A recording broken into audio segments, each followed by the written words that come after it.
Hi everyone, स्वागत है आपका मेरे YouTube channel physics solution point पर। आज मैं आपके लिए लेकर आया हूं हिंदी मीडियम के लिए चैप्टर नंबर 7 की शुरुआत करने वाले हैं हम लोग। चैप्टर नंबर 7 का टाइटल है वैद्युत धारा का चुंबकीय प्रभाव। बोर्ड ऑफ एग्जाम के लिए बहुत इंपॉर्टेंट चैप्टर है और इसको हम शुरुआत से ही लेके चलेंगे। इसकी जितनी वीडियोज होंगी वो डे बाय डे अपलोड की जाएंगी। आपसे रिक्वेस्ट है कि आप चैनल के साथ बने रहें। यदि आप चैनल पर नए हैं और आप पहले चैप्टर्स की वीडियोस देखना चाहते हैं तो प्लीज गो टू प्लेलिस्ट। आप प्लेलिस्ट पे जाइए, हर चैप्टर की वीडियोस डाली हुई हैं, अपलोड की गई हैं और अब तक हमने 6 चैप्टर कंप्लीट करा चुके विद न्यूमेरिकल्स। और हम 3 यूनिट सीबीएसई मीडियम के लिए भी अपलोड करा चुके हैं। 3 यूनिट उनकी कंप्लीट हो चुकी है, ये चैप्टर्स उनका कंप्लीट हो चुका है। आज आपकी शुरुआत है तो शुरू करते हैं टाइम को ना गवाते हुए। वैद्युत धारा का चुंबकीय प्रभाव, वैद्युत धारा का चुंबकीय प्रभाव, मैग्नेटिक इफेक्ट ऑफ करंट। सबसे पहले हम इसी से रिलेटेड स्टडी करते हैं। विद्युत धारा का चुंबकीय प्रभाव होता क्या है बेटा? ये है और साइंटिस्ट हुए एक, उन्होंने क्या किया कि एक वायर लिया और उस वायर के अंदर डीसी करंट फ्लो करा दी। और जैसे ही इस वायर के अंदर से, इस चालक तार के अंदर से डीसी करंट प्रवाहित की गई तो उन्होंने यहाँ पे एक कंपास लेकर आए। क्या लेकर आए? कंपास। तो उन्होंने देखा कि जब हम यहाँ पे कंपास लाते हैं कोई, तो ये मान लीजिए कंपास की निडिल थी, ये कंपास की निडिल का सिंबल बना देता, ऐसा बना देता हूँ यार। ये डिनोट करता है नॉर्थ पोलरिटी को कंपास की और ये डिनोट करता है साउथ पोलरिटी को।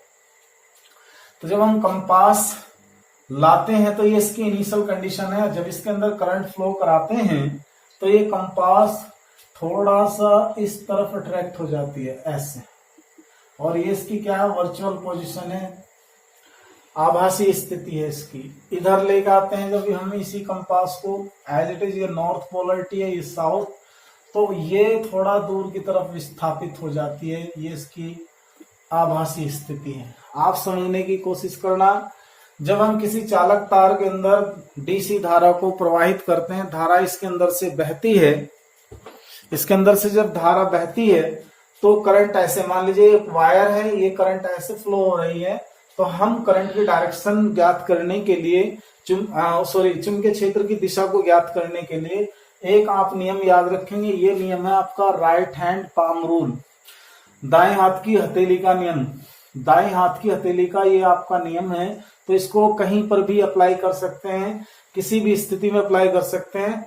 अगर आपको ये देखना आता है, दिशा देखने के लिए, चुंबकीय क्षेत्र की दिशा देखने के लिए हम दाएं हाथ की हथेली का नियम यूज करते हैं। कैसे बेटा लगाना सीखिए। ये आपका दायां हाथ है, राइट हैंड, ये इसका होगा अंगूठा। आप अंगूठे को करंट की डायरेक्शन में रख दें, ऐसा रख दिया।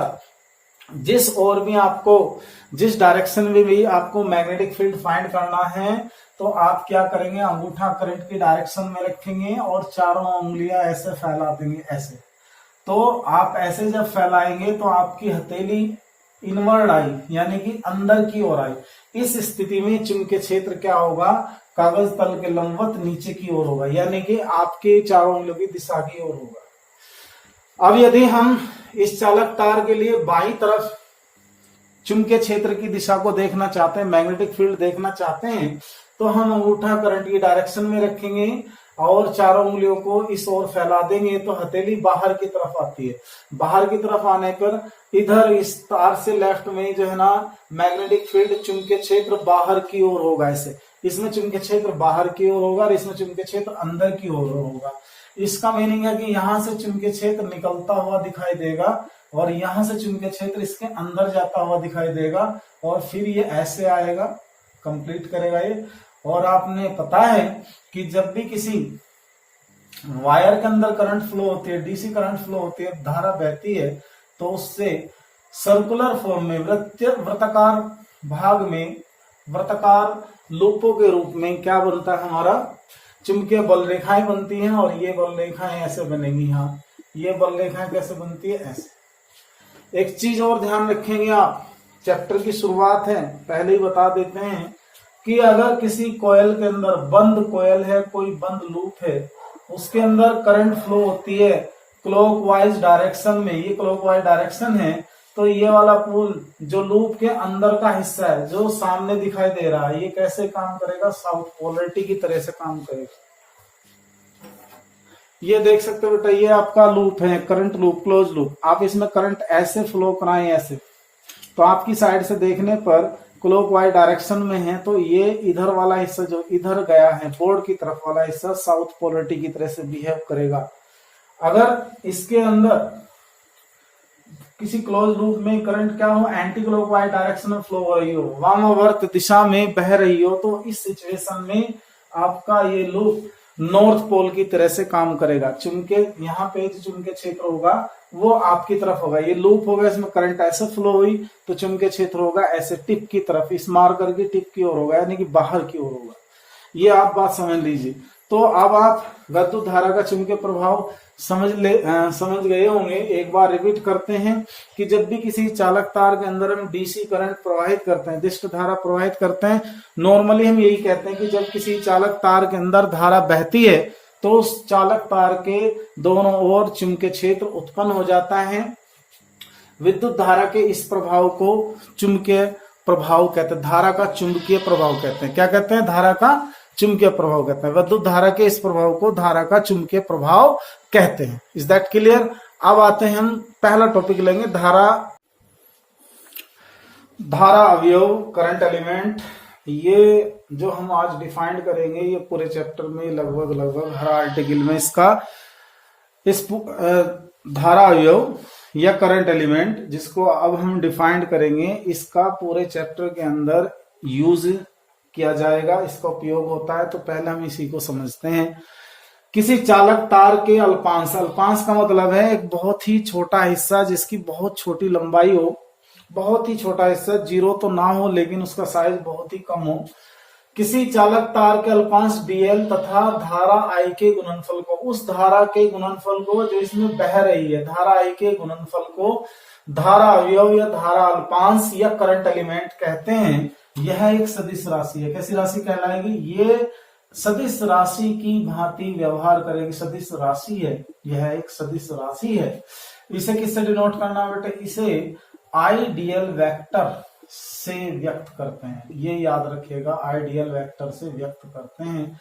तो हमारा जो पहला जो आर्टिकल है उसमें हम शुरुआत करेंगे धारा अवयव की। फिर से समझ लें, धारा अवयव है क्या?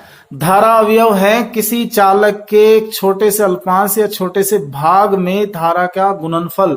अगर एक धारावाही चालक तार का एक छोटा भाग ले और उसमें धारा की गुना कर दें तो उससे जो अल्पांश मिलेगा, जो फिजिकल क्वांटिटी मिलेगी, जो भौतिक राशि हमें प्राप्त होगी, उसे क्या बोल लेंगे हम?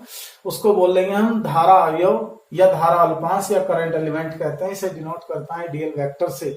तो अब इसके बाद हम आते हैं अपना पहला टॉपिक लेकर, बायो-सेवर्ट का नियम। बायो-सेवर्ट का नियम, बायो-सेवर्ट का नियम, ये पहला टॉपिक है इस चैप्टर का, बायो-सेवर्ट का नियम।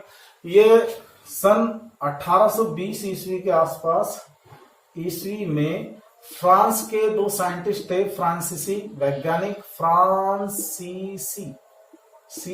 फ्रांसीसी वैज्ञानिक बायो तथा सेवर्ट ने, वैज्ञानिक बायो तथा सेवर्ट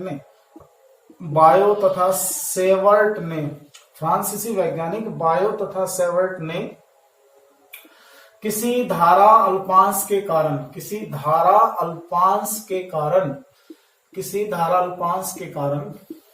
किसी बिंदु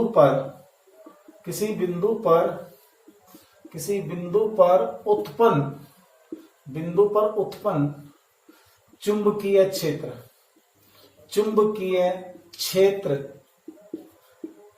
के लिए एक सूत्र दिया था उन्होंने, सूत्र दिया जो कि एक्सपेरिमेंटल था, जिसे हम क्या बोलते हैं? बायो-सेवर्ट का नियम कहते हैं, जिसे बायो-सेवर्ट का नियम कहते हैं। इस सूत्र के स्टेटमेंट क्या थे अभी आपको बताते हैं। उन्होंने क्या काम किया? एक करंट एलिमेंट ले लिया। क्या ले लिया बेटा? एक करंट एलिमेंट लिया। ऐसे ले लें आप करंट एलिमेंट, इसके अंदर करंट आई फ्लो करा दें ऐसे, इसका कुछ नाम रख दे, एक्स वाई रख दें, यहां से यहां तक कोई पॉइंट पी मान लें, यहाँ पे चुंबकीय क्षेत्र वर्टिकली डाउनवर्ड दिखा दें, ये हो गया इसका करंट एलिमेंट। क्या हो गया? Current element. डी नाम देंगे इसे डीएल वेक्टर, आईडीएल वेक्टर, इसे नाम देंगे हम एमएन। तो ये आ गया थीटा, ये दूरी होगी आर। तो उन्होंने क्या बताया था बायो-सैवर्ट ने, आप नोट कर रहे हैं, देखते जाएं। बायो-सैवर्ट ने क्या बताया था? बायो-सैवर्ट ने दो बातें बताई। बायो-सैवर्ट ने क्या बताया बेटा? दो बातों को बताया उन्होंने। हाँ, बायो-सैवर्ट का नियम। तो उन्होंने क्या बताया? तो देखिए, धारा विभव के लिए चुंबकीय क्षेत्र का मान ज्ञात किया। उन्होंने ये बताया कि किसी धारावाही चालक के धारा अल्पांश के कारण किसी बिंदु P पर चुंबकीय क्षेत्र dB का मान, चुंबकीय क्षेत्र dB का मान निम्न बातों पर निर्भर करता है। नंबर एक, सबसे पहली बात यह है धारा अल्पांश आईडीएल के क्या होगा बेटे? समानुपाती होता है। ये बात मैं लिख रहा हूं पहले ही इसमें। तो ये क्या आएगा? डीबी समानुपाती आईडीएल, पहली बात। दूसरी बात, यह धारा अल्पांश से बिंदु P की दूरी के वर्ग के व्युत्क्रमानुपाती होता है। यह धारा अल्पांश से बिंदु P की दूरी के वर्ग के व्युत्क्रमानुपाती होता है। तो जब ये वर्ग के व्युत्क्रमानुपाती होगा तो उस सिचुएशन में हमारा क्या फार्मूला बनेगा? डीबी समानुपाती 1/r²। तीसरा पॉइंट उन्होंने ये बताया कि किसी धारावाही चालक के लिए धारा अल्पांश और दूरी के बीच बने कोण की ज्या के समानुपाती चुंबकीय क्षेत्र का मान होता है। P पर चुंबकीय क्षेत्र होगा dB। और अभी बता रहा था मैं, दाएं हाथ की हथेली के नियम नंबर 1 से चुंबकीय क्षेत्र की दिशा अंदर की ओर होगी, इसलिए हमने क्रॉस के निशान से दिखा। तो dB समानुपाती 1/r²। और तीसरा पॉइंट है कि चुंबकीय क्षेत्र dB का मान दूरी r और धारा अल्पांश के बीच बने कोण की ज्या के समानुपाती होता है। ये आ गई है इस टाइप से। अब हम क्या करें, ये तीनों वैल्यूज को अगर हम कंबाइंड करें, यहां कंबाइंड कर लेते तो यह बनेगा dB समानुपाती IDL sine theta divided by r²। यहां से इसे हम अगर प्रोपोर्शनलिटी के साइन को हटाना चाहें तो एक वैल्यू लिखनी पड़ेगी 4 pi IDL sine theta upon r²। ये बेटा ऐसा आ जाएगी। यहां बताएंगे जहां वेयर μ0 की जो वैल्यू है वो कितनी होती है? 4 पाई 10⁻⁻⁷, और इसको बोलते हैं न्यूटन पर एम्पियर स्क्वायर। एक नियतांक है जिसे क्या बोलते हैं? निर्वात की चुंबकशीलता कहते हैं। जिसे निर्वात की चुंबकशीलता कहते हैं। ये हम क्लियर कर लेंगे। ये हमारा पहला टॉपिक हुआ। इससे आगे अगर हम इसे लिख सकते हैं बायो-सैवर्ट के नियम का सदिश रूप। बायो-सैवर्ट के नियम का सदिश रूप। तो ये सदिश रूप में कैसे लिखा जाएगा? लिखेंगे dB vector, it should be written as mu nought upon 4 pi I upon vector, ये आ जाएगा r³, और यहां लिखना पड़ेगा vector r cross dl vector. ये इसका वेक्टर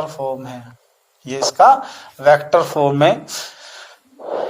ठीक है बेटे। तो ये एक तो इक्वेशन आ गई हमारी फर्स्ट, और दूसरी इक्वेशन होगी ये। तो इक्वेशन 1 और 2 बायो-सैवर्ट के नियम के दो सूत्र हैं।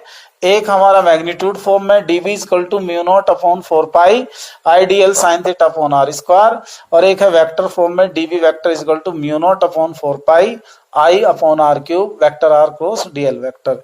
यहां से आप इसे नोट कर लेंगे। और हम अब आपको ये बताना चाहेंगे, यहां dB वेक्टर क्या होगा? dB vector vector r cross dl vector के क्या होगा, लंबवत होगा, के लंबवत होगा।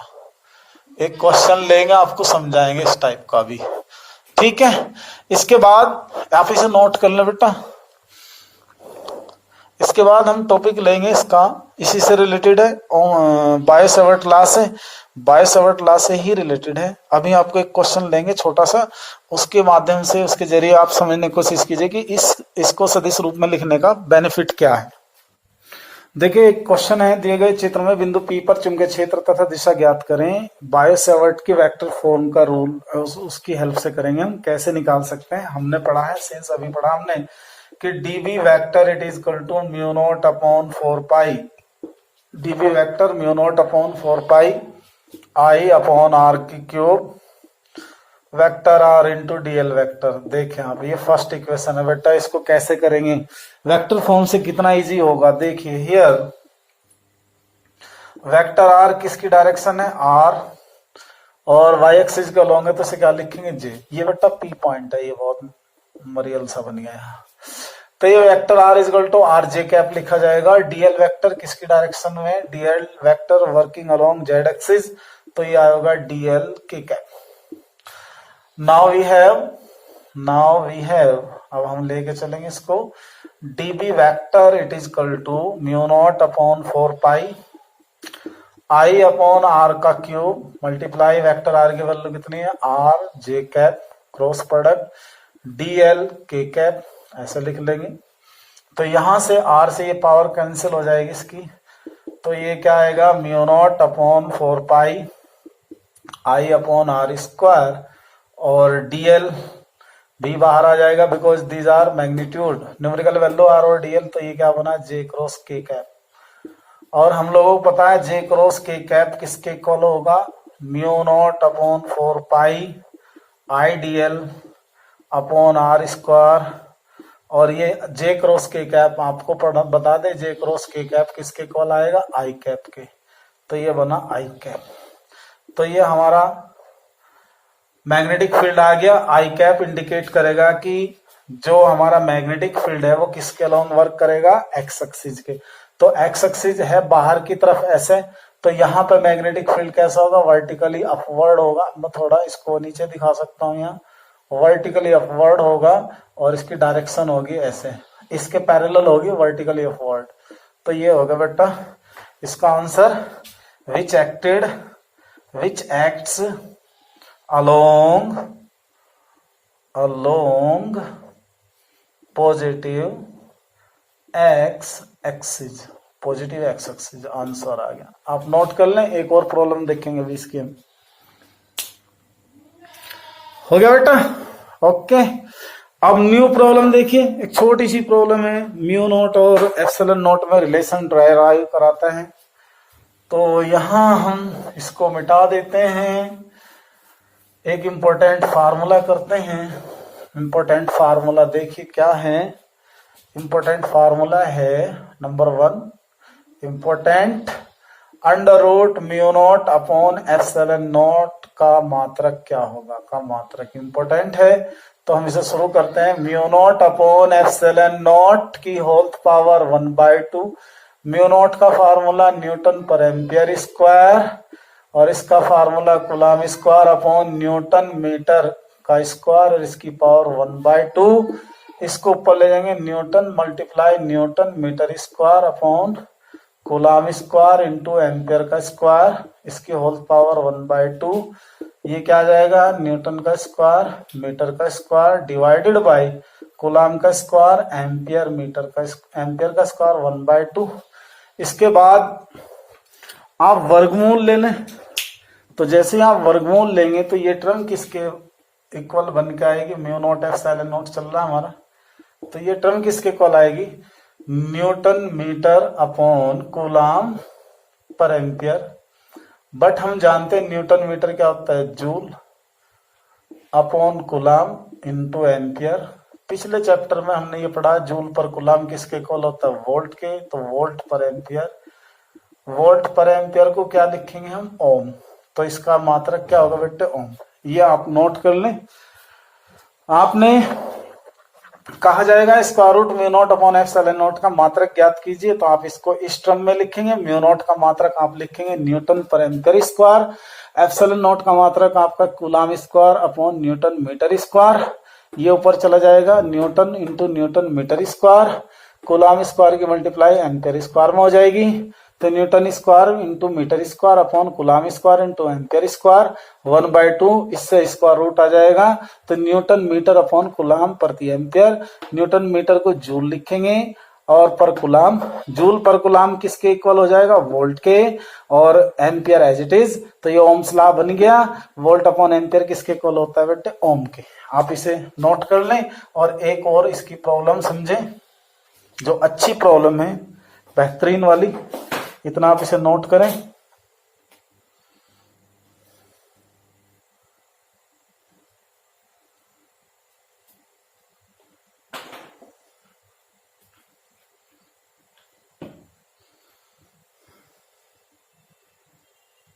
चला जाता हूं किसी की धुन में, धड़कते दिल के तराने लिए। इसके बाद बेटा कहा जाएगा आपसे म्यू नॉट तथा एप्सिलॉन जीरो में संबंध। ये भी क्वेश्चन आपके यहाँ यूपी बोर्ड में अक्सर आता है, इम्पोर्टेंट। तो इसे शुरू करेंगे हम इसी के रिजल्ट से। म्यू 0/4 पाई अभी हमने पढ़ा 10⁻⁻7 न्यूटन पर एम्पियर स्क्वायर, पहली इक्वेशन। और एक हमने पढ़ा कूलाम्स लॉ में पहले चैप्टर में 9 × 10⁻9 newton metre square upon coulomb square, this is the equation number 2। अब हम क्या करें, डिवाइड कर लेते हैं।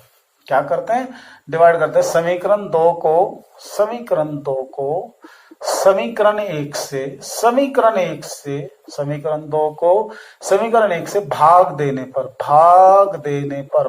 लो, तो 1/4 पाई एप्सिलॉन 0 बटे में म्यू 0/4 पाई बना।